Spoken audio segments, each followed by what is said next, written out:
The Deep Talk with Mr. Henry. Welcome back. I am still in amazement, in I can't believe this. The exodus you see today is a product of, it's a process, yeah? From the streets, Kuba, drugs and everything. Before the break, we were talking about how he joins the choir, but still naenga cheba na kubwam. Yeah. Kati. One night, Yeah. it was actually the Saturday. Nkeera tukirira ku church. Mbandi ye manju mu kiyigo. I'm spliffing. Then one of like ngali oba muyitenga class monitor. Yes. Gabamuwa that kind of authority. So she steps out to pee. Ooh. And she lands on me.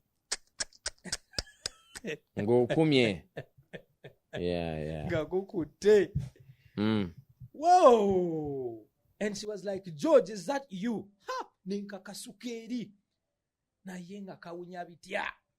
Kabaka. Immediately. Rufu. Hey. Ne bantwalirawo mu disciplinary committee. Immediately. Yeah. But the good thing, Bambi choir leader was so understanding. Yeah. Nagamba olaba bino ebintu. Oba oyagala Katonda akukyusa kukozese. You have to stop. You have to change. You have to totally flip. Yeah. You cannot be in God and still live like you're on the streets. You're a changed man. You're a changed boy. Yeah. You need to start to live like a changed person. Yeah. It was not easy. Nga sometimes skippinga nengenda nenkubwa. You'd relapse here and there. But then on one Friday, as we were discussing before we would go to start rehearsing, the choir leader asks for people who had not yet gotten saved. Abatana kulokoka. Abagala okulokoka. Abawanika ne bawanika ze nensigala nga ntudde. Nakyuka nangamba gwe George. Gwonywa n'enjaga gwo kakasa oli mulokole. Yes. So nanga yitawo wantu tukusabire. I get up and go and kneel down and they pray for us. After praying for us, Nengo obiwulira oba just wali okikola buko. Naye nga aji egenda mpola nga tegenda owai kale kambiveeko normally nakubiri nga tokuteeko ekintu ne kikubanja So but I remember one significant evening. It was a Saturday actually, after they prayed for us on Friday. Ne batutwala to be immersed gaba to be immersed in water, baptized basically. So we go. And I remember as I was being immersed in the water, I had a voice clearly say, "It is over." Said to you? Yes. I don't know what it meant then, but looking at the life I've led, I knew God was speaking to me saying, "The life you have lived is over." And sijja kuga nti nakeera nengamba weed muvuddeko. I don't remember after that day taking weed ever again. And I look at myself 3 months after and I was like, wait a minute. When did I stop? You understand? But it was gone. After being baptized, things started changing by themselves in my life. Out of the blue, I started desiring to worship God, to getting to know God even more, drawing closer to God even more. You understand? Because me, I come from a background where poor people called us poor. When you come from a place where poor people call you poor, you're very, very poor. You're extremely poor. You understand? So I got devoted to the things of God, knowing in God is where I'm going to get hope. Which church do you say that? That was Miracle Center. Rwanda. Yes. It became your family now. You knew home. It became like home, actually. Because this is something I'm trying to understand here. Yes. The way you leave home, now you go on the street, you spend 6 years, you join church. Where does the education, the way you're able to express yourself, the way you're able to speak, kati ebyo byo biyigirawa oluzungu okwogera bwotyo? Kati nga bwe nkugambye, the Luo culture, basically, the Luo culture, Yes. the whole like broad northern culture, education And English. and English Mm. is a very, very important part of families. In fact, if you're in a family and you can't speak English, you're a shame to the family. Mm. You understand? So we were groomed at a very, very tender age.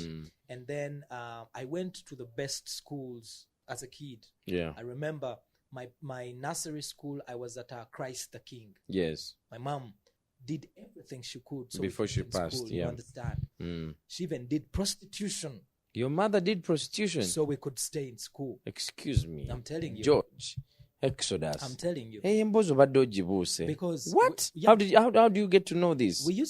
I used to see her. Men would come at home because she got to a point in life she didn't have a job, she didn't have nothing to do, and then alwadde. You actually bwatyo bwe yalwala.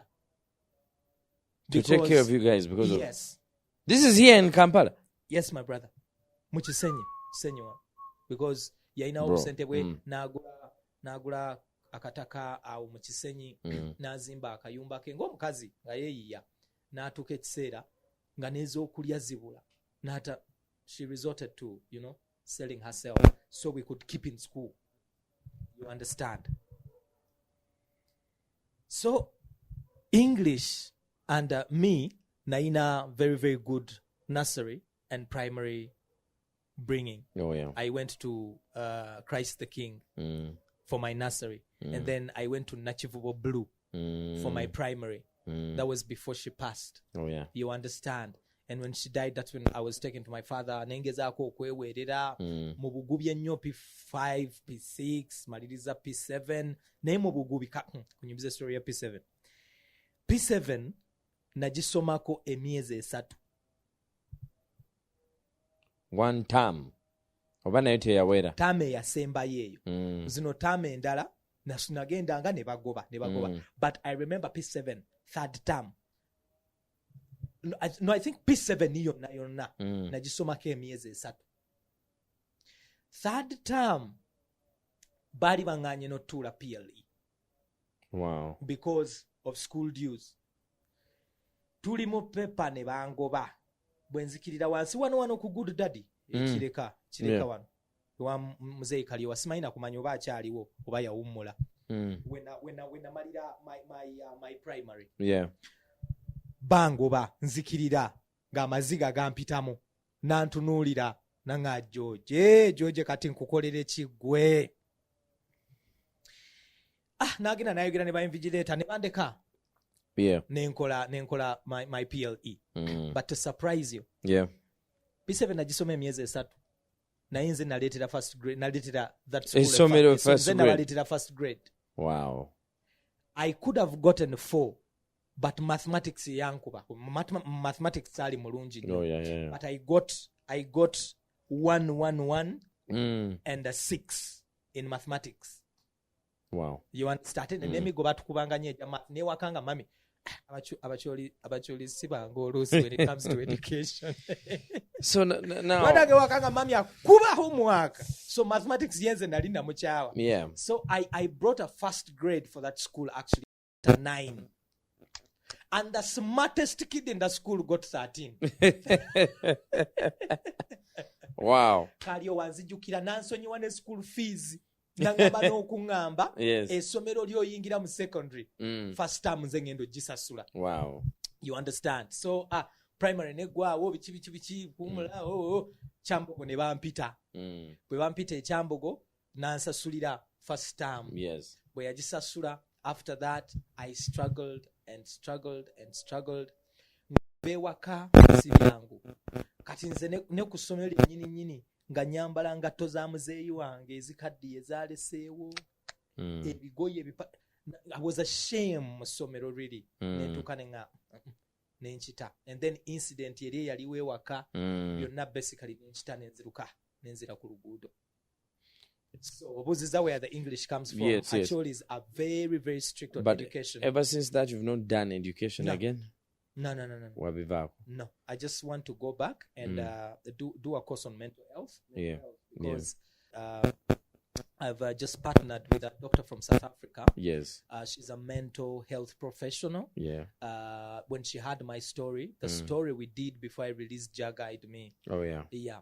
So it yamukwatako nnyo, and we want to start a campaign. We're actually launching it on the 19th this month, and see how we can help people dealing with mental health. Oh yeah. It's a pandemic that's eating the whole A lot.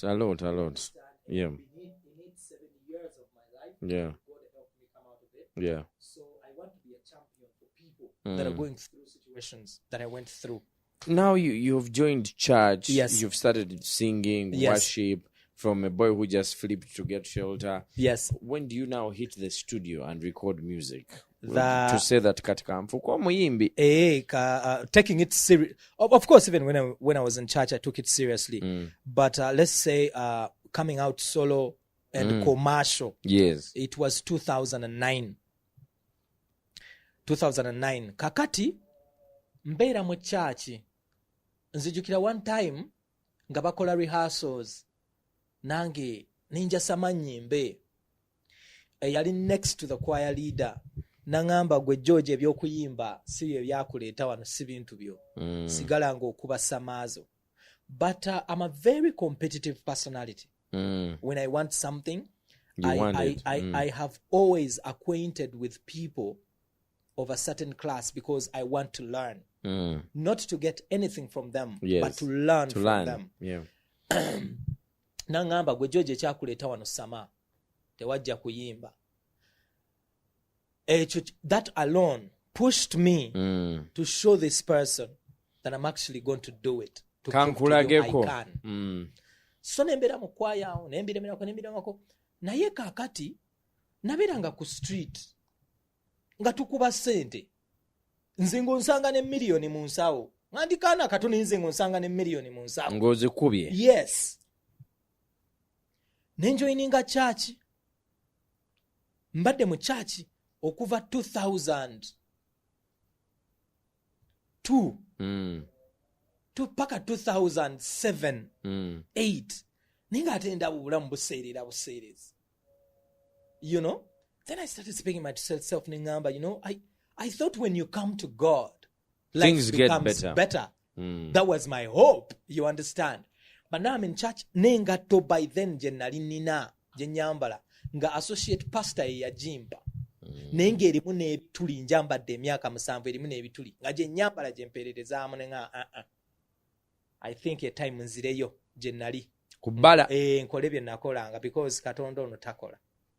This is a 2008.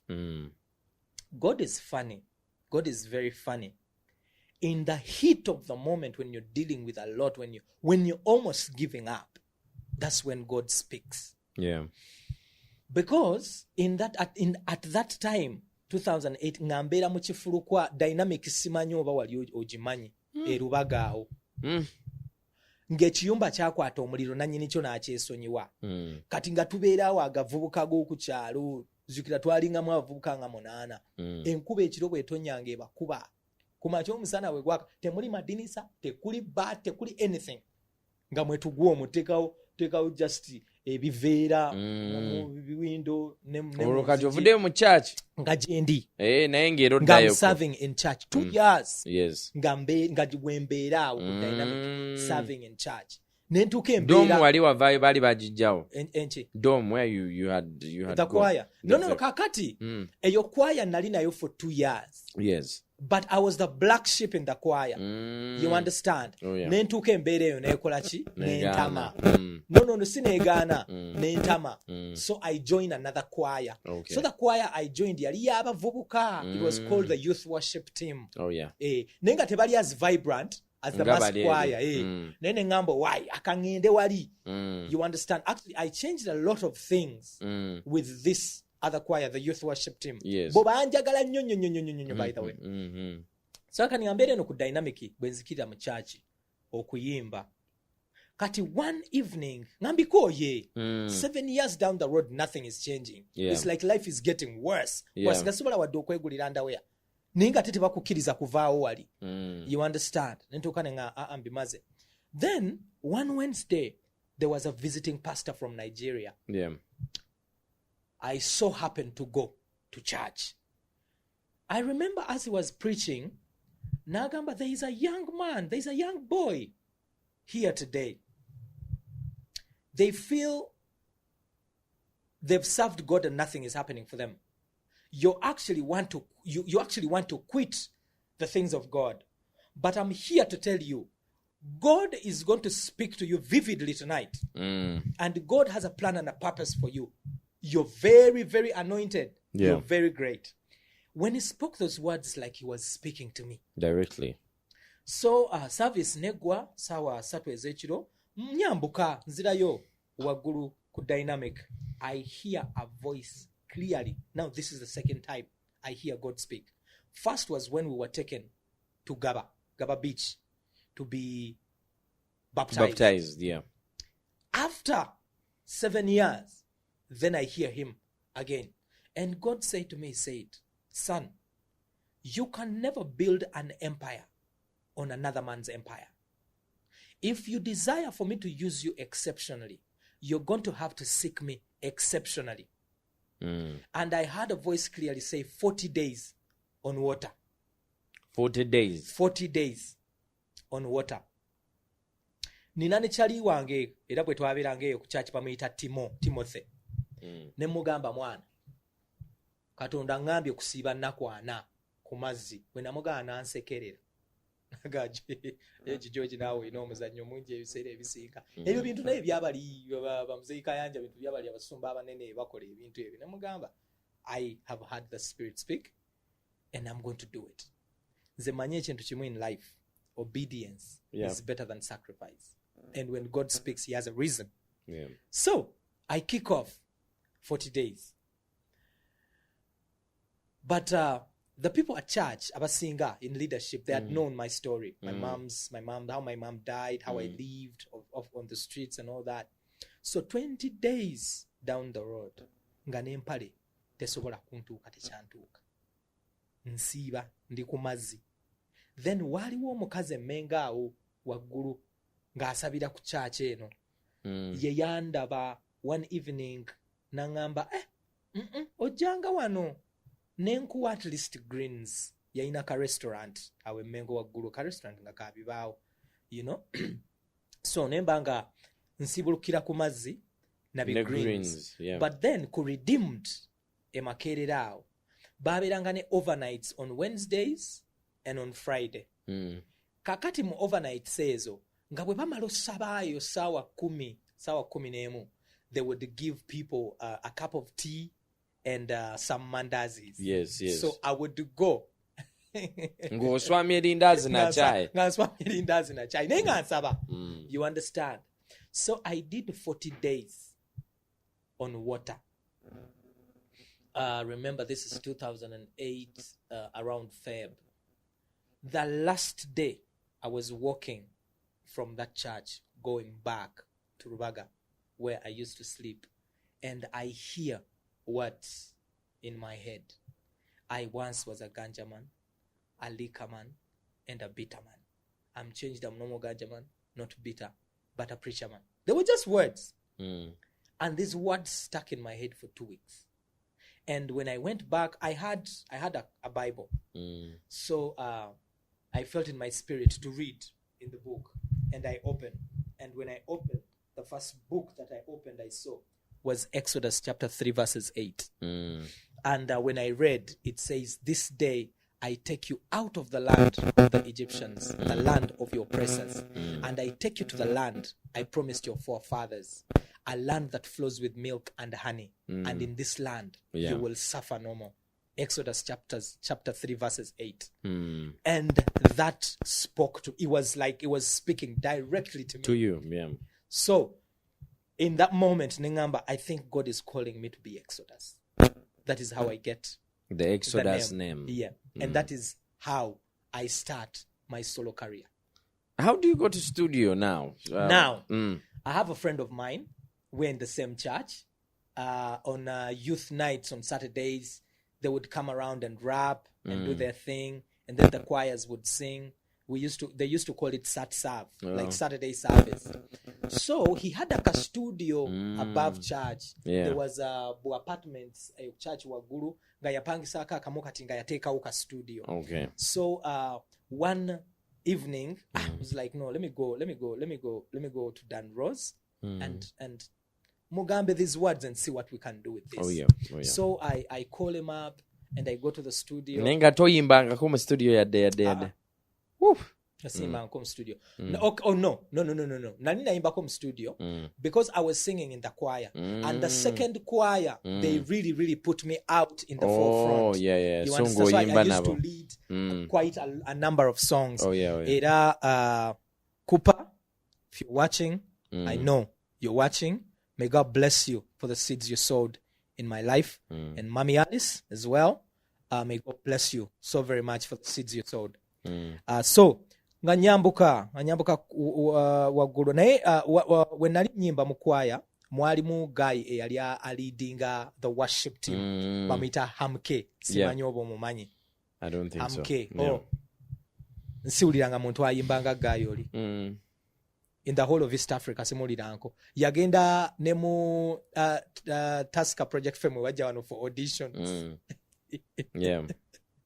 Nayimba ne bamugamba we are sorry, you're too qualified, we cannot even judge you.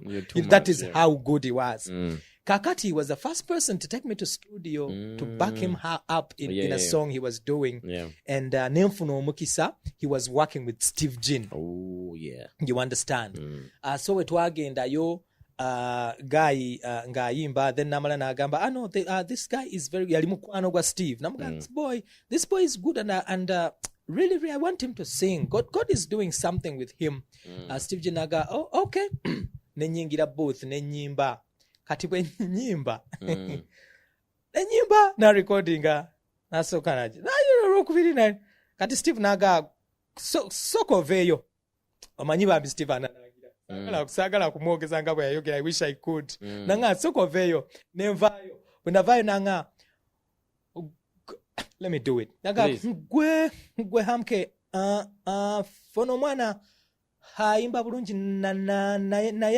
naye tezikwatagana. Yes. I love you so much, Uncle Steve. I really love you, you know I do. Naga gwe tezikwatagana. You know? That was my first experience in studio. Yes. Yeah. So netuvaawo nembera still nenchiremera ko nga rehearsing nyonyo. When I left Redeemed nga bwe mbadde nkunyumiza. You go and now then record I go Ganjaman. Nga ngenda Danro yali mu studio yali ne kagayi nga bakayita Felipe. Yes. Kali kayimba nga bali mu kola nenyingira with excitement nanga George soko deo wabwero oninde. Anyway, they finished recording in about an hour and a half. So I go in. When I go in nanga storage nemuga mwana nina ebigambo bino bindi mutwe. You know biri mutwe biremeddemu for like 2 weeks now. I think God is telling me something. Yeah. You know? So Nembi mugamba I once was a Ganjaman, a liquor man, and a bitter man. Change up no more Ganjaman, no bitter, but a preacher man. Not bad. Kale, let me try and cook something, and then when I'm done with it, I'll let you know. So we see what we can do. So nzira yo jembera dynamic. Naina bu earphone bwange. Naina na ka Chinese phone ke nagula nga bakayita ka Nokna. Si Nokia, but Nokna. Nga bakayita ka Nokna. Naye kakati ng'osobola nga kaina slot ya MP3. Yeah, exactly. Nga you can go and memory get me card, yes. Exactly. And then so that's what I used to do. And I used to listen to a lot of music. I love to listen to a lot of music, different kinds of music. Yes. You know. So lumumba mpuliriza and I learned on a song, Church Heathen. Shaggy. By Shaggy. Ekidongo ne chinkuba. Ngamba what? Soma njiwuliriza ninteekamu ebigambo byange. Ndaba bituulamu nga bituuliramu ddala bulungi nnyo. So I was like, and the following day I rushed to the studio. Yeah.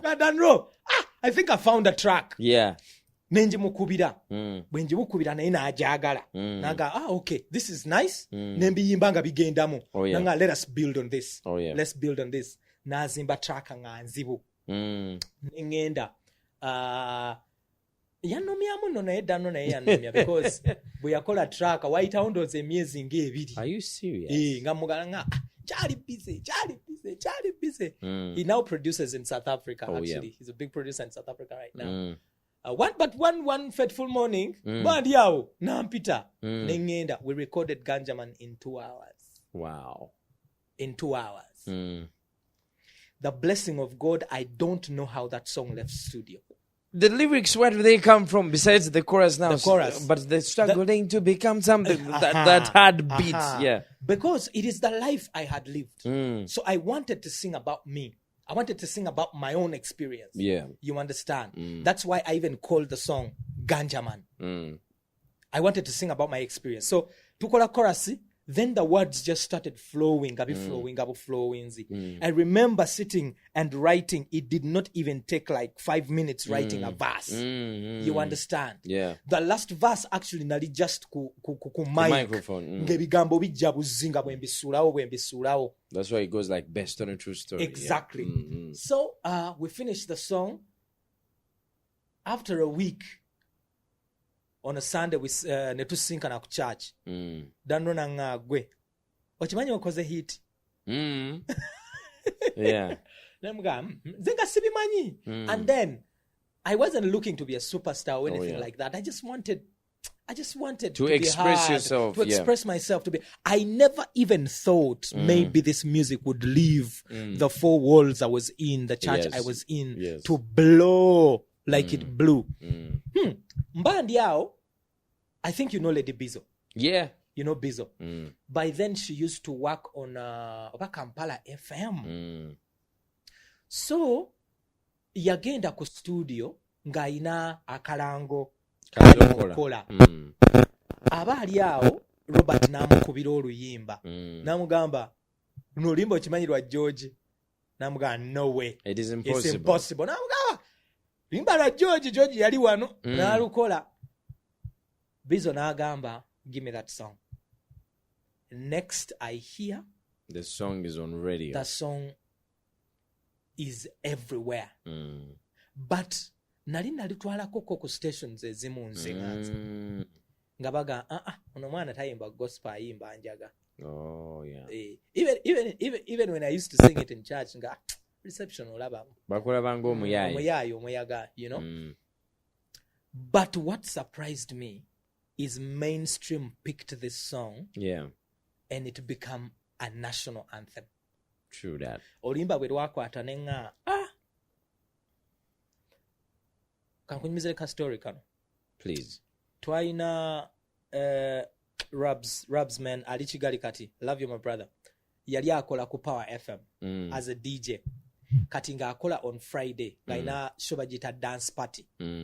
Kati yenga ayagala ku flippinga gospel music nga abantu bamanyira you know that slow music kind of worship. You understand? Kati naye ye nga ina vibe jayagala. He was the first DJ to play Ganjaman, the first gospel DJ to play that song. Era lumuna nyumiza nga abamulwanyisa nnyo because of that song. Nanga nange simanyi kyandiko. Kakati he introduces me to DJ Momo. You remember DJ Momo? Oh yeah. DJ Momo was so big. Yeah.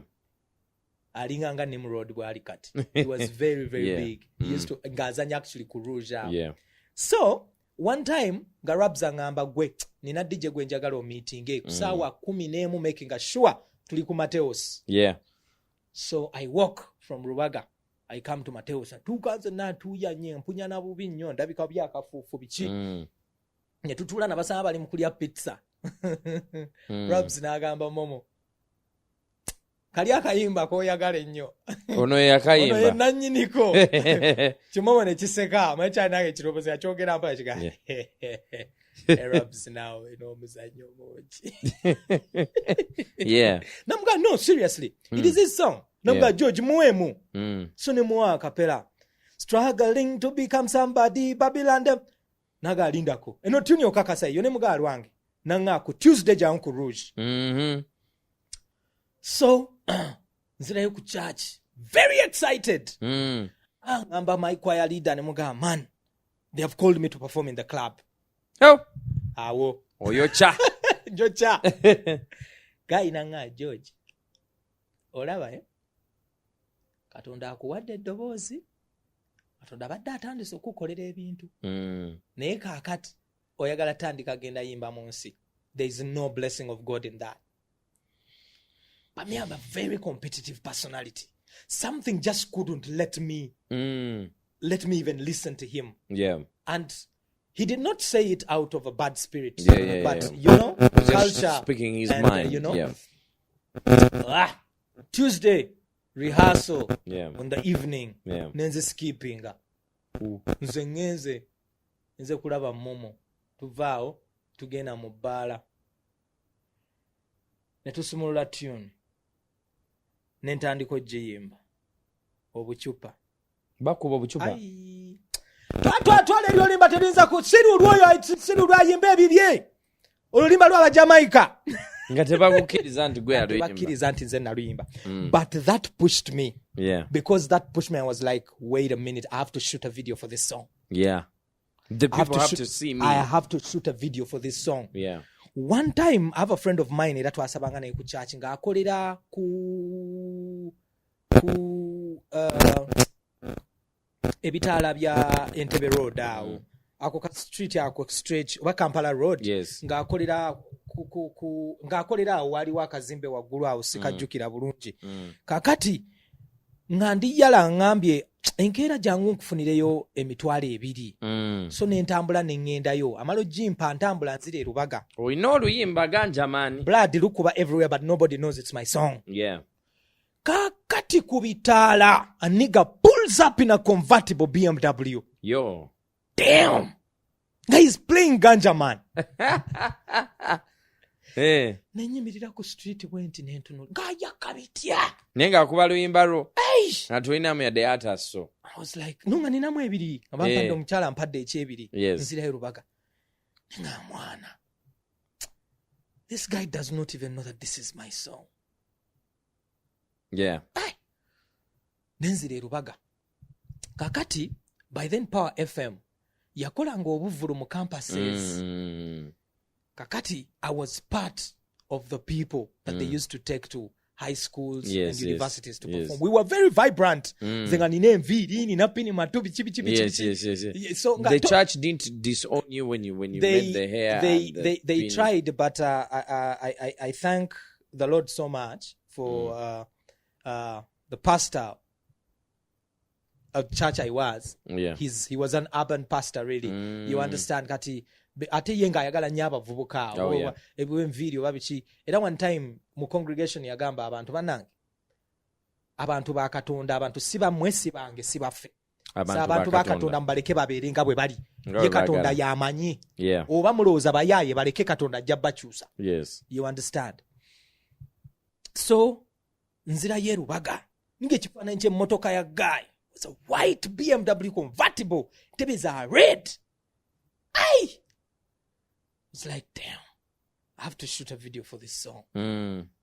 Power FM nga balina obuvulu nga bakuyita ogenda okube wano UCU Nkumba kiki nga tuperforming abakuwa emitwalo 2.5 2009 bakuwa emitwalo 2.5 kati nga kabuli ka sente ke bampa ankunyumiza story ya video era ebiseera ebyo waliwo guy nga bamita Matt Bish muganda wa ono guy Roger Mugisha. Oh yeah. Muganda wa Roger Mugisha. He's a film guy.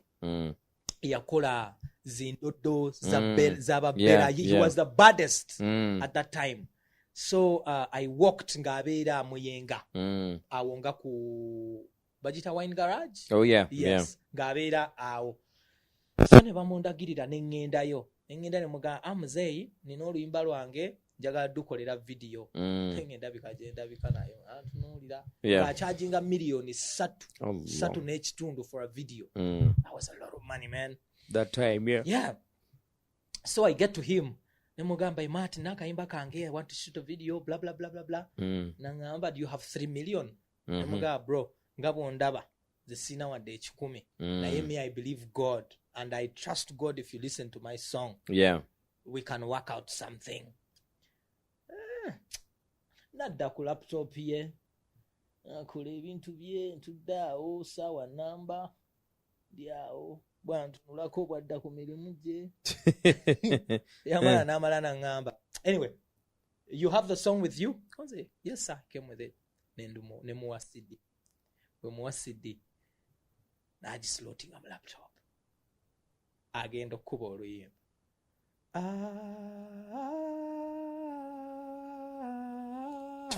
n'agijjako nanga wait a minute I know this song is this your song nemugaa yeah it's my song what this song is a big yeah I want to shoot a video for it one time I went to a club they pelted me with bottles they said it's not my song it's a Jamaican song nanga no we must shoot this video nanga nesigenda gikolera bwerere ogenda kunoonya million emu n'ekitundu but we will shoot we are going to shoot but I will not give you this video paka ngomazeyo sente zange Henry sasula video kumala omwaka mulamba ng'oteekayo buli kasente kenfuna tebiri nsinde muyenga nga odi ekuba kati one time ngenda mu silk momo ng'ayogedde ne Charlie yali akola ne mukulu Sekyanzi zeyi waffe mukulu Sekyanzi ne bampita for campus night mu silk momo ng'abagambye blood muliro tuyimba luli namuzudde ate akaana kakuba mukaweemu so I go to silk I remember that night I met Mose and Weasel nabasangayo nembuuza Mose Mose katankube n'okunkuba blood wayo what do you want get out of here man kati kibuzo kyo kiga mwana nawundagecha naye buka ate yazze nakubongako story ki kibuzo okuva ddacho is a very calm guy he's a very very calm guy nembavira nenzira eri gye bazanyira pool nengula kafanta kange netula nenyonga waiting for my time to perform so it was about I think like 3 am aba nene ante of course mnange tebakumanyi in fact DJ Shiro ye yali azanya I remember yali DJ Shiro no it wasn't Shiro because I remember after shooting the video nasooka gitwalira Shiro DJ Shiro naye nasooka mpamvu yawe kyali wange oyo ya mpamvu ya nga ntuddaawo DJ Shiro we namutwalira nangamba gwani muganze Exodus bye biki ebyo okola biki oyimba biki muga nyimba gospel ebintu byamwe ebyo ebyo birungi omibi Kamili omanyi oyo superstar vako ebyamwe ebyo mukola anyway nadda ku computer ye ne bakyalibe but Shiru ye yanyamba ate okuplowinga video the video kuba najutwala na tula for like 1.5 hours ngali bibye gatandi nako then namala nangamba kale leta tulabe babiri muna amagezi leta tulabe nateekamu now liro inaga wait a minute nolimba lulwo mugamba ye ga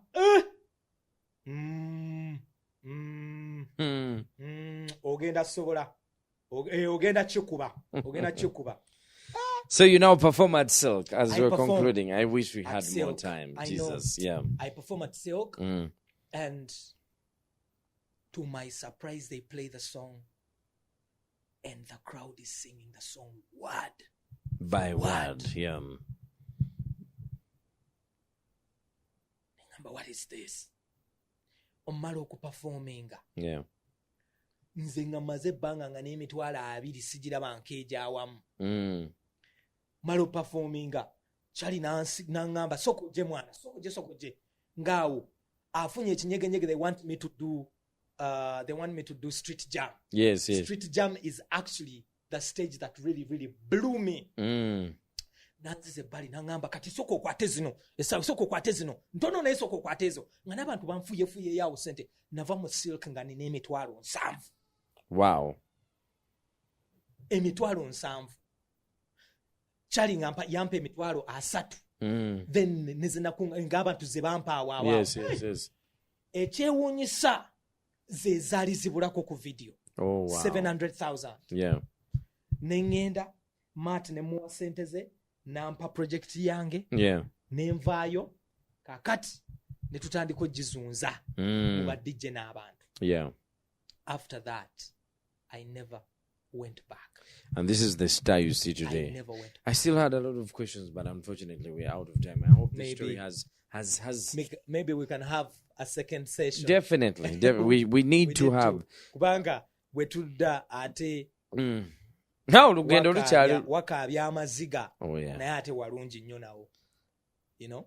Let's fast hold it right there. And I wanted to ask you, for the purposes of somebody who's watching, I didn't begin before. Yeah. What can you say has been your greatest lesson in life?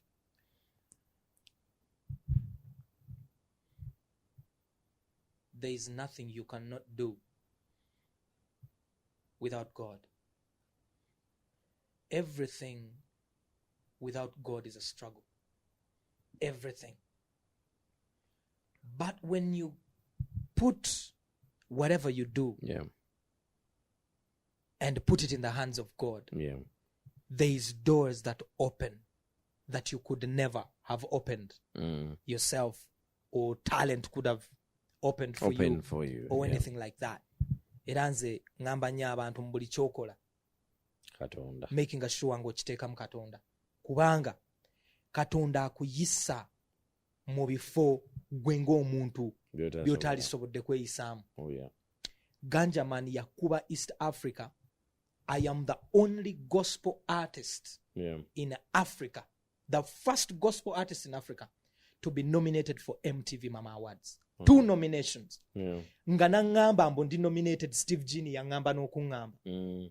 Gwe oluyimba lukubye ssebo olina mu Mama Awards. Yeah. I was nominated for Song of the Year East Africa and Video of the Year East Africa. Not even gospel.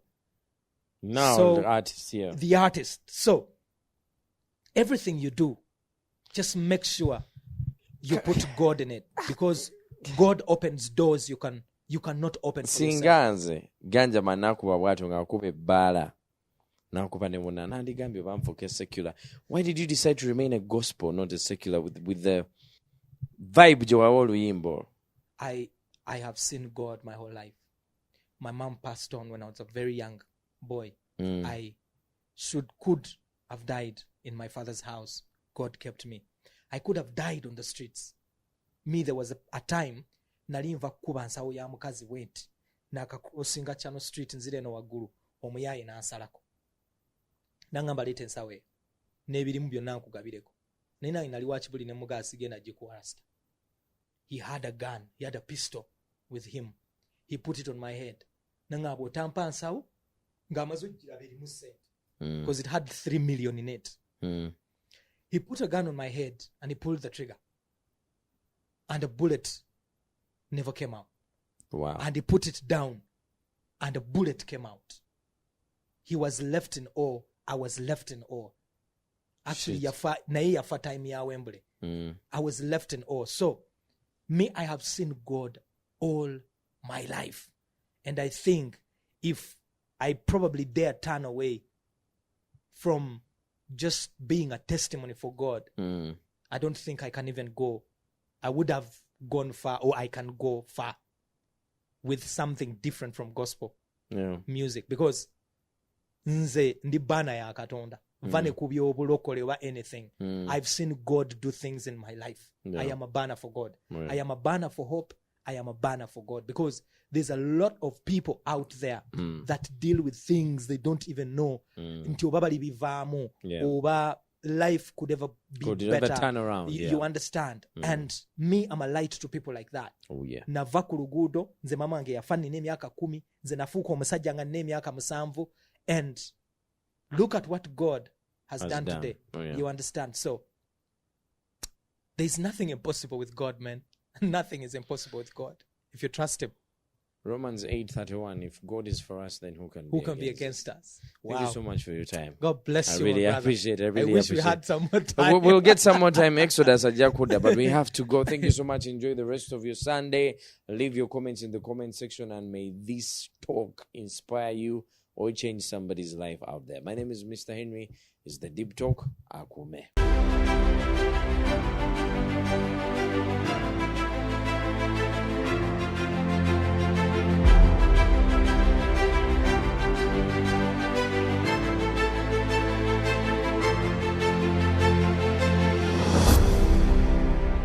The Deep Talk with Mr. Henry.